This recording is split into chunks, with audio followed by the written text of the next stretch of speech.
Good morning, good afternoon. My name is Karen Cole with the Grandview Group, and I'm the producer of today's webinar. I want to thank you so much for joining us. I do want to remind you to put your phone, if you called in, to put your phone on mute so that we don't have any interruptions with our background noise. We'll still have a few people joining, I think, but I'd like to go ahead and get started.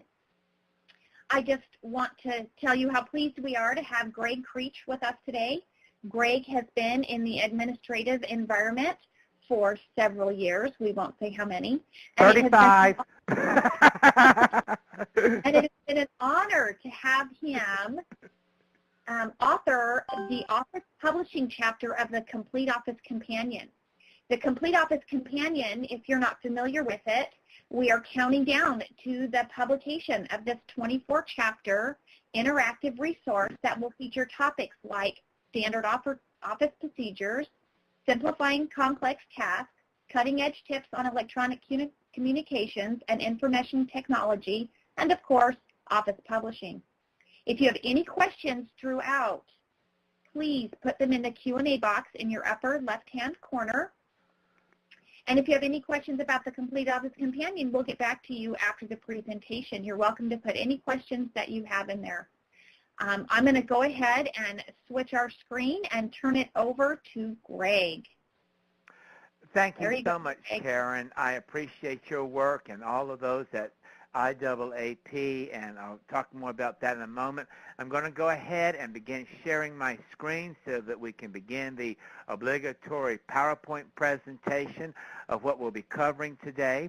And I appreciate everyone's attendance on this beautiful day in Georgia. I'm not sure what your weather's like, but thankfully we're having a gorgeous day here in Atlanta.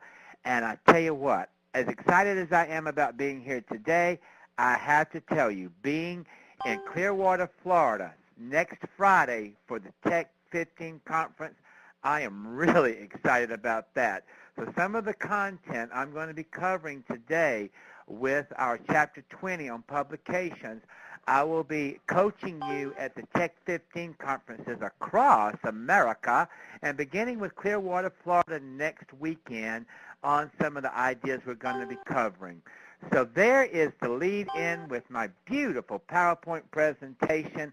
And so let's talk about some of the things we want to discuss in our brief. And so for those of you who know Greg Creech, 30 minutes is way too brief for me to talk. So here, let's get started right away with some of the design elements that should cross all of your publications. Whether your publication is a web or online kind of publication, whether your publication is designed for viewing or printing, these elements should accomplish all of your design elements in those publications. First of all, we want to go through font family, okay? Now, we want your fonts to be web friendly. I'm going to show you in my email marketing campaigns the fonts that you should consider using, at least a family, okay, and why you should do that. Now I want to talk about the difference between serif and sans serif fonts. All of this is detailed in the upcoming companion workbook for your handbook. First of all, serif fonts. Serif fonts are those like Times New Roman, and of course, being in Georgia, I have to use the Georgia font.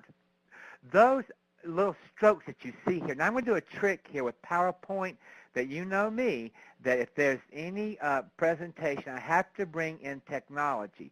Now I'm going to press Control, I'm going to click.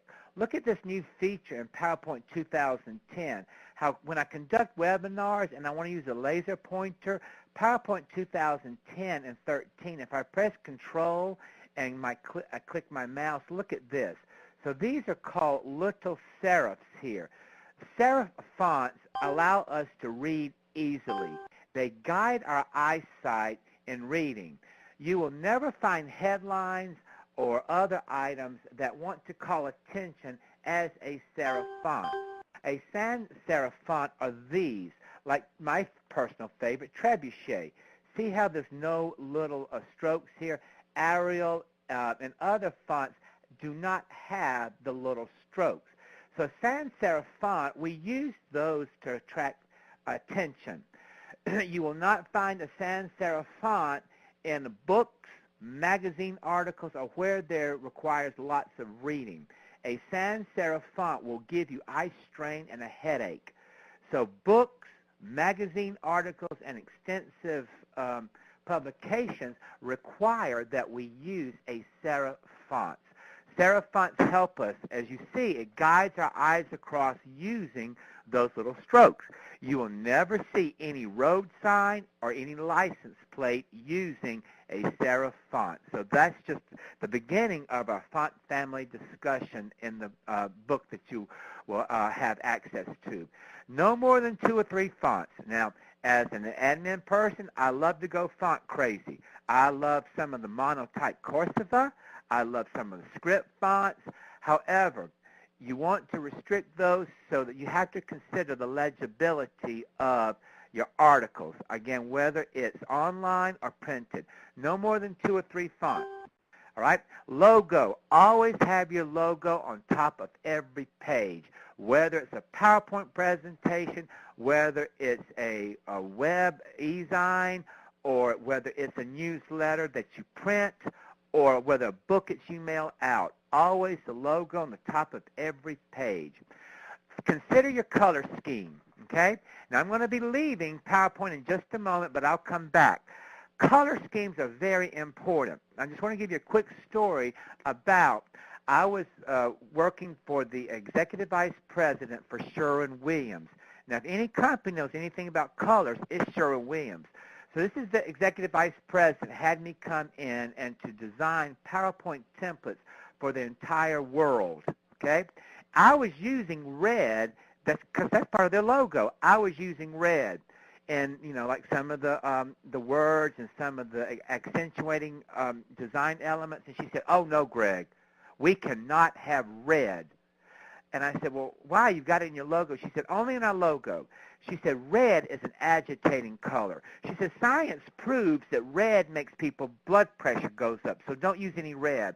And I told her, I said, you know, I just developed the Coca-Cola design templates. They love red, so let's not tell them that. So she went and she got a book called Spin that they use internally at Sherwin-Williams on the psychology of color. So let me go through some of the psychology of color for you. Again, that is a universal kind of design element. So here's the psychology of color. I'm going to jump over here to our Grow IAAP. Notice how we're using green and we're using, oh, look, there's Tamara. Hello, Tamara. I'm not sure if I know this lady, but there's Tamara. And the color scheme of green and gold. Now, why would IAAP and marketing people want to use green and gold? I'm going to jump over here to psychology of color. There's red. See, excitement, strength. I am not going to go through sex and passion. That's another webinar. Okay, speed or danger. And like I said, a psychologist at Emory told me that red does make people's blood pressure go up. Okay, now notice the color green.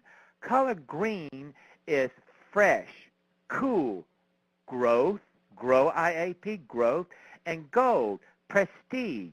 Well, we don't want to think about expensive. That's why they're using this color rather than a strict kind of gold color. See, that is a warm, that's an inviting, and that's a cheery color to accomplish the green. So you want to be careful about using your color scheme. Pink, that people will use pink in opposing locker room teams. Pink subdues people. There are prison cells that are painted in pink. And then orange. Besides playfulness and warmth, another thing is orange makes people hungry. So see how, have you ever noticed that fast food restaurants have decorated with vivid reds and orange?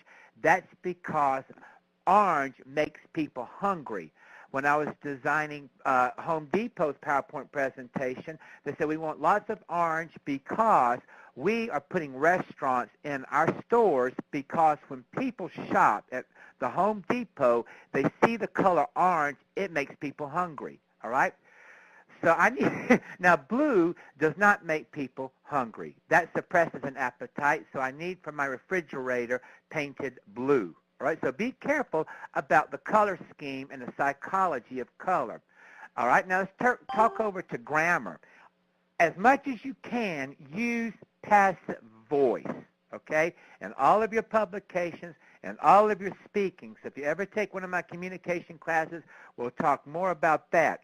Avoid, but you cannot eliminate passive voice. For example, as a technology writer, I use passive voice.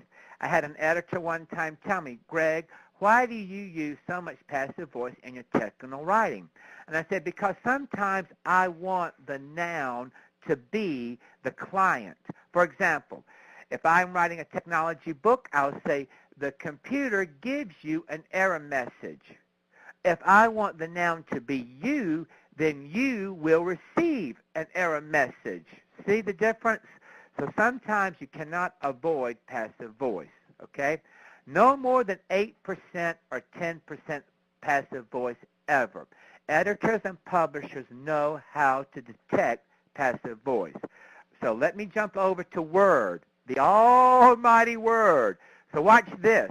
Now I'm going to show you different sections of what I gave to the Grandview Group and Bypass Publishing. So this is the actual publication, my Chapter 20. Look at this. I am only using 6% passive voice. Look, my English teacher from high school is going to be so proud of me. Look at this, y'all. I am writing at the 9.5 grade level. Yay! I am so proud of myself. Usually it's at the 4th or 5th grade level if I'm lucky, but my chapter is written at almost a 10th grade level, okay? So now publishers, editors, and those people that have taken my communications and some of my technology sessions know how to turn on this readability statistics in Word in order to know quickly the number and the percentages of passive voice. If an editor sees 10%, they're not going to read your document. Okay? I'm going to click OK. So here is the complete Office Companion section that I am proud to write. Notice that I brought us up to the 21st century with web pages. So I'm going to go through more of that in just a moment. There's some of the fonts here. Let me zoom this because I'm over 50. I can't see this. So those are some of the font typefaces I was talking about. Okay? Let me jump over to PowerPoint one more time and go through the last two bullet elements here. And that is, let me just jump through these quickly. That is consistent use of italics, bold, shadow, and other effects. Besides not going font crazy, let's be careful about overusing italics, bold, shadow, and other distracting effects. Now, we want to use graphics and photos, okay? Now, finally, I want to show you some of the items again that I put into Chapter 20. First of all, I want to thank Emily Allen and all of the folks at our headquarters at International Association of Administrative Professionals. They're great to work with. Of course, Rachel Reynolds is one of my favorites with her work with our education and our conferences, but Emily Allen has been terrific to work with.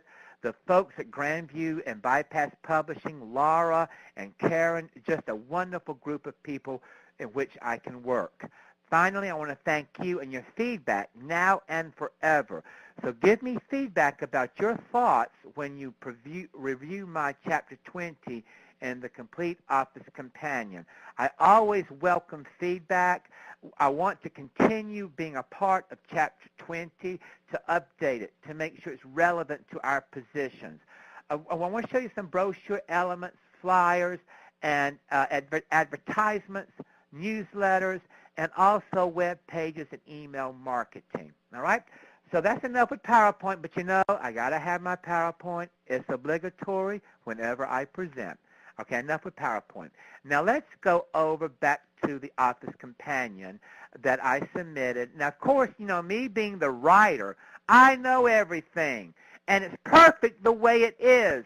And then some editor gets a hold of it and destroys my wonderful work. But this is the perfection that I gave the editor for them to use.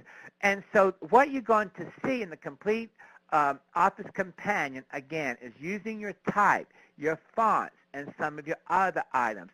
I go through, like, see, I do like fonts like Monotype Corsiva.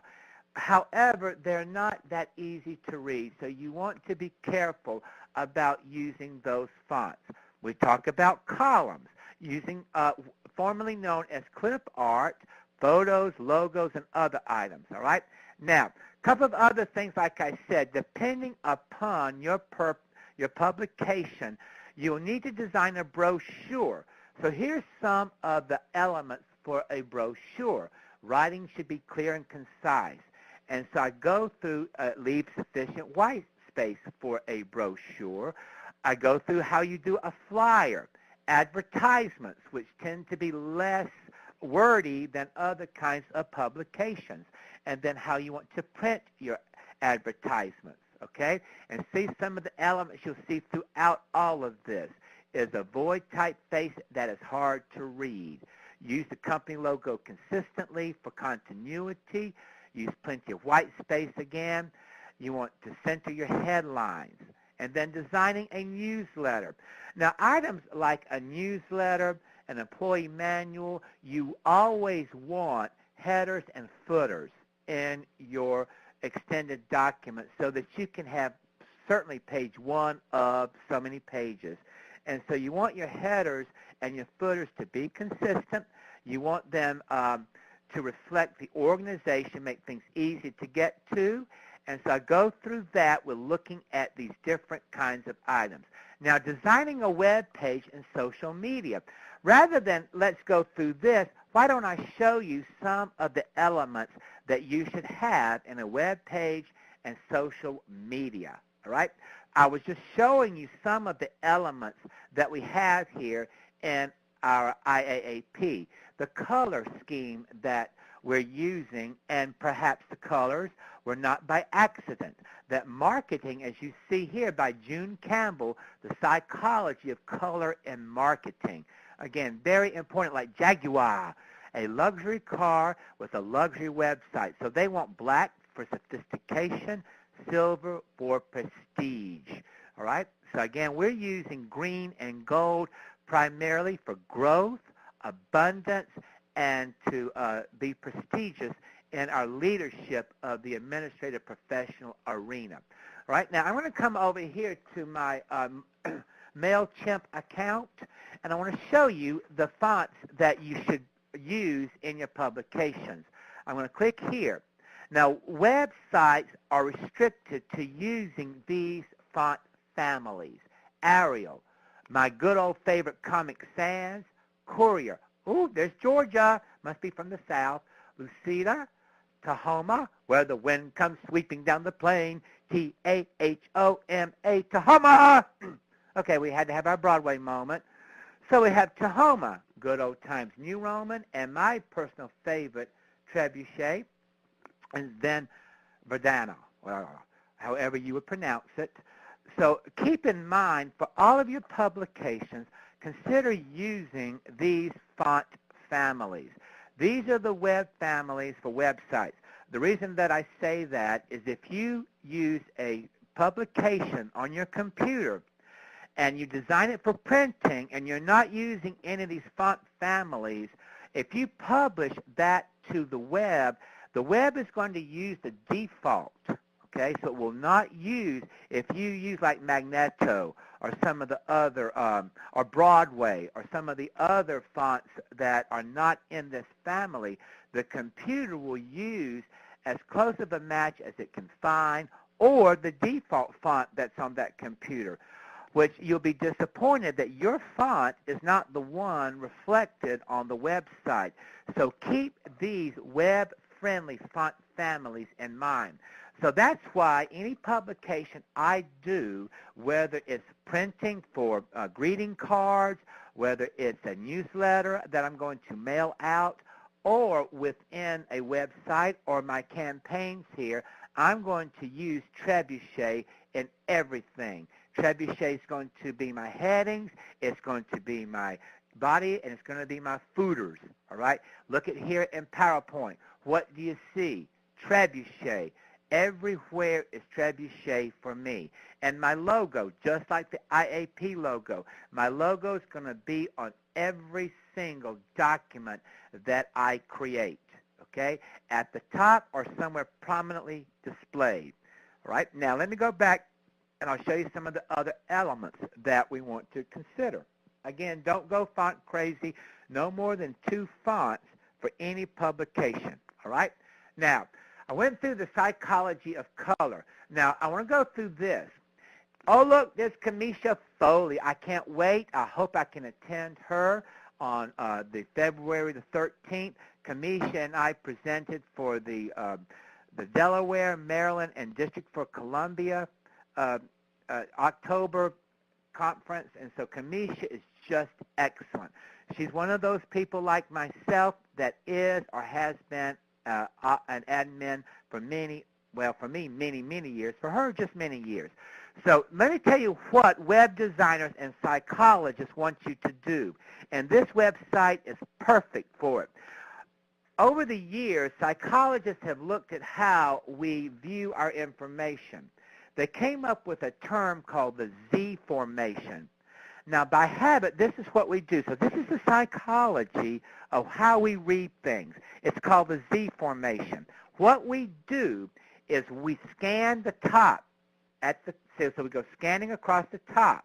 Then we scroll and scan horizontally down to the left, and then look, we, by our nature, scan through the bottom here, all right? This is called the Z formation. You always want this. Notice my PowerPoint presentation. I'm using the Z formation. I want you, so let me put this back in my slideshow so that I can use my nifty on-screen laser. So see, this is what I want you to do. I want you to scan the top. I want your eyesight to come down diagonally to the left part of your screen. Then I want you to scan across here.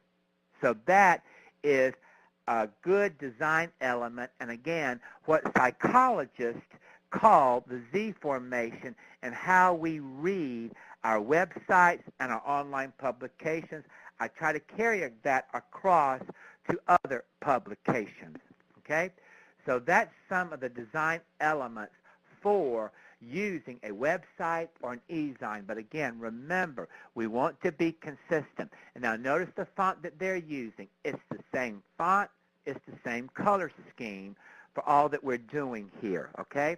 Now for presentations, notice how our website here has a light background. The dark background here. Dark backgrounds are preferable for large audience arenas, light background for small arenas. So if you were demonstrating a website or something in a large auditorium, you want that website to have a light background. If it's a dark background, or if it's a small room or small viewing area like our computers, you want a light background, okay? So that's some of the design elements that you want to keep in mind as you are working with any publication. Again, look at how this works. We want to scan across the top. We want to come down here and look at the bottom of our information and our items here. Okay, so if I click on my Clearwater, oh boy, I can't wait, cocktails at Clearwater Beach, all right? So this is another nice way of being consistent with the way things are presented. The last thing that we want to do from a professional design perspective, knee-jerk the audience. And whatever you are writing, whatever you are presenting, you want to avoid knee-jerking the audience because their attention will go from you to what just happened. I know something changed. I don't know what just changed, but I'm not sure I like it. So rather than paying attention to your words and your message, if there's inconsistency, we're going to pick that up, okay? So those are some of the design elements, again, for using a website, but I think it should carry across in everything that we do, that our consistency, our marketing efforts, our colors, our fonts, There needs to be consistency. Now, that does not mean we can't be creative. You can be very creative in what we do. For example, if I come here to the Grow IAP, see how nice this is? Put this creativity. Look at some of the items that we can have in using this. And there's also, let's see, I was noticing one that I got the other day that had Christy and her fantastic little Grow IAP video, okay, which I don't see that on this site here, but it's there for us, okay? So those are some of the elements that we want to consider.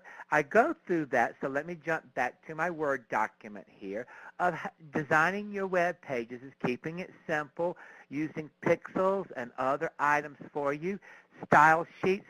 Always have a way to print. As much as we would like to be away from the paperless environment, it's just not happening for me. I still love my paper.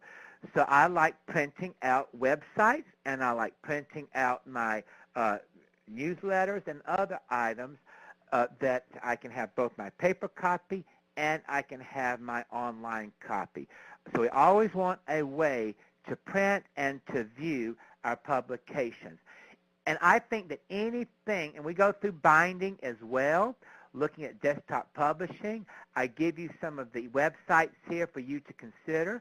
YouTube, you want to include YouTube into your accounts. I include email marketing like Constant Contact, and my personal favorite, MailChimp.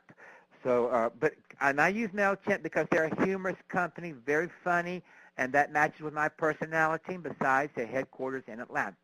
Right? So I'm kind of selfish that way. So I go through this in the book. Again, if there's any feedback that you have, please let me know, because we want this to be an ongoing publication for your ability to view it, to print it, to use it, to help you in all of our chapters. And I know some of the other contributors like Denise Bafty.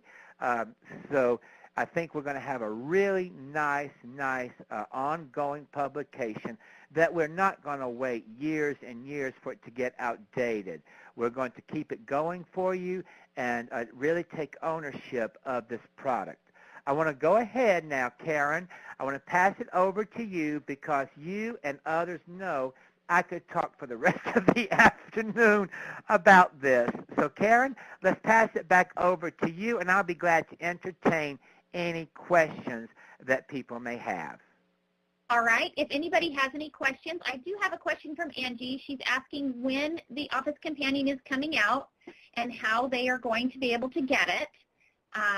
If you will, do you have any idea when it is going to be completely ready? I think it's going to be ready in the next month.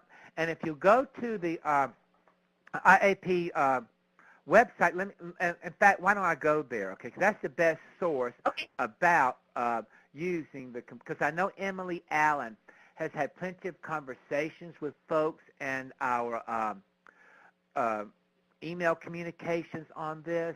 So let me go to our website here, and I think that will give us more information rather than me guessing, because I think it's supposed to be out within the next month or so. But let me just check here, okay, and see if we have, oh, there it is. See? No. We're not sharing your screen. You need to reshare your screen. We're not seeing it. Okay. Yep. One moment, and if anybody else has any questions, you're welcome to put them in the Q&A box. Just give me a moment to see if I can find this. All right. I have a question about the CEU credit. You'll be getting an email verifying your attendance. If you have companions or other office other friends and the administrative professionals, we will also be sending out a link, and if you watch the entire link, you will be given an email for your credit.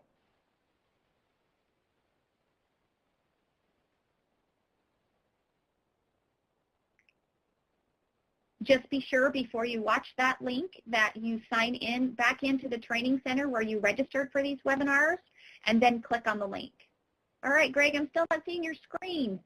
Okay, let me see. Oh, let me share it. Okay, let me go to our members-only community here. Okay, log in. because I know that we have been receiving several messages, and Emily Allen just put out a terrific one about the Complete Office Companion book with our information, okay? So if you give me just a moment, let me look at our communities here and view our discussions. There we go. Complete Office Companion. All right. Now, let me see the one here from Emily. All right. Okay. So here it is. So if you are a member of our directory here, here's what Emily says. Now, this is as of this past Monday. All right. So thank you all for your interest in the Complete Office Companion. So it's going to retail for $198 for a year subscription. Now, members get it $99 for a year, okay? And we're going to update the content on a yearly basis, but they'll probably send out updates as we go along as well. There'll be a chat function, communicate with other subscribers. Now, one of the things that people wanted was a big book, all right? Well, I'm afraid that's not going to be part of our future of having a big book. So what the Complete Office Companion will allow you to do is allow you to print certain sections of it so that you can print. So see, this is an interactive online resource.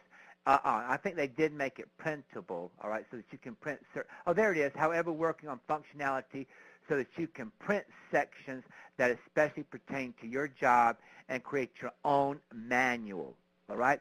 And the reason is because the way times are changing, that if we did a book, we would have to publish a book, a new edition every year. And in today's world, that gets cost prohibitive. So like other manuals, we are creating a book that's online. However, like Emily says, you'll be able to print some of it, okay? And see, that was one that came out about using will eventually a hard copy of digital book be available for you. So if you're not part of this community, I strongly encourage you to become part of the web community so that you can get information up front like this and these concerns that people have. All right. Now let's see when it will be available for us. I don't think they've quite set the publication date yet. Okay. But I do know it will be in February. We need to wrap up. Thank you so much, Greg. You are wonderful. I'm a big, loud mouth, that's for sure. So thank you for quieting me gracefully. Thank you, everyone. All right. Everybody have a great day. Jill Gregory, I noticed you were raising your hand. If you want to put a question in the Q&A box, I'll be happy to get with you after our webinar. Everybody have a great day. Thank you. Okay, bye.